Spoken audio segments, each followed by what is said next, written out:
Dan Rasulullah SAW menyampaikan, satu dirham yang dikeluarkan oleh orang miskin lebih baik dari ratusan dirham yang dikeluarkan oleh orang kaya. Sabah dirham tak sedekah li tanya gasin nya lebih good daripada mertuh dirham yang dikeluarkan oleh orang yang tengah kaya. Nah orang minta jumlah harta kekayaan ge sabah miliar ge sedekah 30 juta atau ge sedekah 50 juta. Itu tidak banyak jika dibandingkan dengan tanya gasin yang nah harta dati langkeh itu 20 lebih. Atau yang nah harta langkeh tu siapa yang 10 lebih. Tak cok 5 lebih tak sedekah. 5 lebihnya walaupun nominal ji hubut tetapi nebegah le Nabi nyo lebih raya manfaat ji ketimbang 50 juta ji. Paken karena 5 lebih dari 10 yang tak miliki 50% sedekah.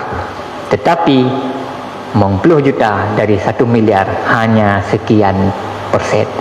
Sehingga hanya alasan bagi tanya untuk tidak mengembangkan jiwa memberi di dalam jiwa tanya dan tidak perlu berlindung di bawah alasan kiban dan bi megero tahana.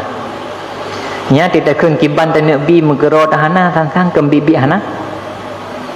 Hai kiban dan bi. Kiban dan bi uronyo tanya telah tak tutupi kebutuhan hajat tanya. Langkeh tu napeng empat. Nak tinggal nampeng. Cuma karena akai kai deng dia.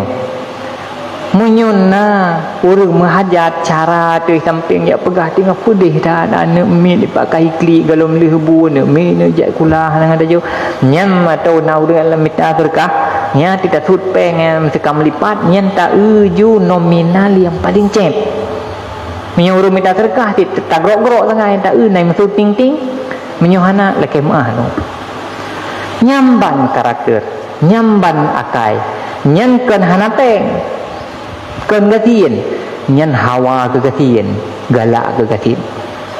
Orang yang mengejar maghfirah dan surga dari Allah karakternya tidak seperti itu. Yunfiku fisarra'i wat dharra. Dia akan senantiasa memberi pada saat tengah meluaskan rezeki Allah atau pada saat tengah mesempitkan rezeki oleh Allah.